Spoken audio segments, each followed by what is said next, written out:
What's up, guys? Welcome back to our YouTube channel, and we are going to be restructuring our customer builds from here forward on YouTube. Previously, when we had lots of chaos, you guys would see updates on all the builds in each video, and then you wouldn't hear from us for a month, and then we would tell you everything that's happened in the last few months. And I think I want to restructure it. Unfortunately, it requires even more time than the little bit that I already didn't want to give you guys. Not you, but to the project of YouTube. And now it's going to take some dedication, because what I want to do is keep updates to build specific. So you guys will be able to follow each individual car that we decide to share with you per video, rather than seeing 7 cars all at one time and not really being able to follow the progress of any one specific project. A lot of different channels do it that way, and it's a little bit easier to follow, and it kind of builds a little bit more relations with each car that you guys see done. So this is going to be kind of the kickoff to it, and you guys will see which ones will unroll in the order. I don't know. I don't really have an order on which ones you guys are going to see, but I do want to show you everything that's here. Quick rundown on what's going to happen to them, and then we'll wrap up this video, and you guys will have to subscribe to see what's next. So make sure you guys comment down below which one you're interested in following along with. None of the ones I'm going to show you today have a name, so we are always liking to name the projects. It's kind of a fun thing. So if you have any suggestions on the names of the cars in this video, make sure you comment them down below. So let's start on the far side. The 454 SS is confirmed to be a restoration. We have just gotten word a couple weeks ago that the wheels from Billet Specialties are going to take like 3 months to get. So in that 3-month time frame, we're just going to step this baby up to the next level. We have the engine, transmission, all the suspension lined up. The housing is waiting for a few pieces on the ground over there. The exhaust is started, but I can't really finish it until the rest of the suspension's on.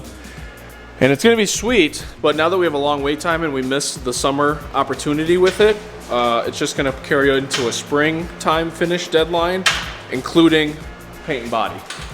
So that's going to be fun. That's going to have its own build series, because you guys have been seeing it in the background for like a year plus.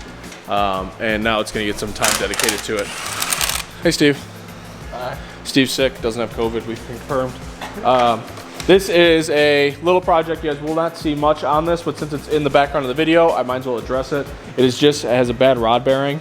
It is a friend of the family's car, so we're going to be taking it out, maybe do some minor modifications, nothing crazy, but for the most part, just make sure it's healthy, put it back together so they can continue to drive it.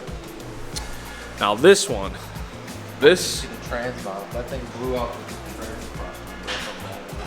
Well, it's just savagely beat on all the time, it's starting to show. Now this one is a favorite import. We don't do a lot of imports, obviously, and not because we don't want to. We do not shy away from them. But this one in particular is super sick. Dan and I have a soft spot for these 240Zs, and this one is like perfect. Even the color is, I mean, the paint itself is like mint. It is wet sanded and polished to perfection. It's gold with a metal flake in it and some yellow. It's super sweet. It's got the molded in wide body, different front fascia, custom modifications all over, and it has a LS1 with a T56. It has I think what do they call it? A Q45 rear differential. It has like all billet undersides. So we'll be showing you guys a lot on this. It's really in here for a quick project, nothing major this time around. It's just getting a Holley install after the owner melted the harness by shorting the alternator power wire to ground, and it ruined a bunch of stuff. So instead of just putting a new engine harness on it and continuing to have a subpar ECU, we're upgrading it to a Holley HP, and you guys will see obviously more on that, so make sure you subscribe down below. Amir's car's back, the Cobra that doesn't stop giving, let's put it that way. It's the biggest pain in the ass Cobra.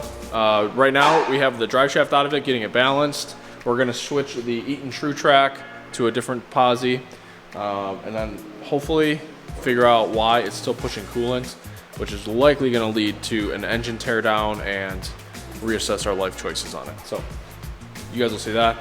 This one has been here for a little while. It's really just been waiting for long tube headers to show up, and then we're gonna pull the engine out of it next week. We wanted to do it this week, but we got a little bit bogged down with some other stuff.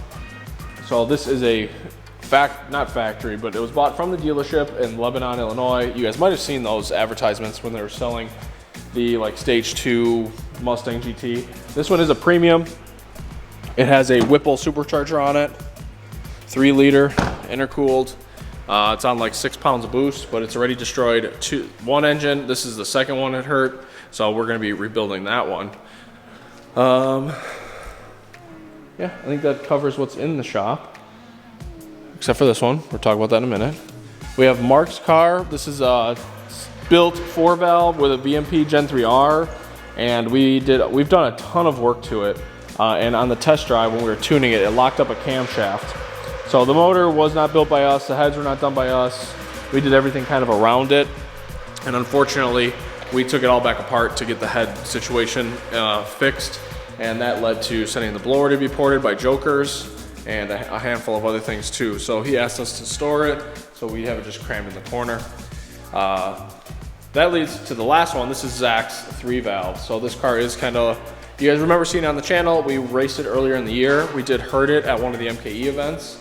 And when we tore down the engine, we found that not only did it try to plasma cut a hole out of the side of the block, or out of the head, in between the head and the block, and nuke the block, we found why this car has had so many problems. And not limited to the wiring, which you can see is really, really beautiful. That's gonna change. Going a little bit more race car. Well, it's gonna be more race car, but we have to make it more street car, because currently it doesn't stay cool on the street, and a handful of other issues. So you guys are gonna see this video start progressing right away, because I'm gonna start working on it now. But you guys have to subscribe to get any more details on this car. So I'm not gonna get lost into talking about it right this second. So yeah, that's it. 7-minute update on what's going on. The office is a mess. Transmission's mess. 3-valve parts there for the white one. Oh. Maybe a little side project going on. You guys haven't seen that. We're gonna give a stab at doing that stuff.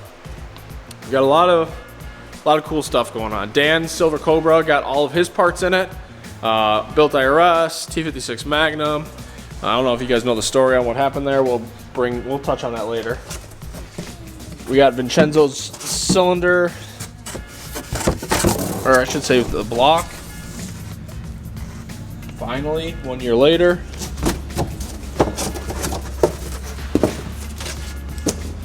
And the docket for winter builds is long. So if you're trying to get something built by us this winter, you definitely need to get in touch with us ASAP. But in the meantime, subscribe down below. Stay in tune with what we got going on. I hear the Lightning pulled up, which that got a pretty substantial upgrade recently. Yeah, thanks again for watching. See you guys in the next video.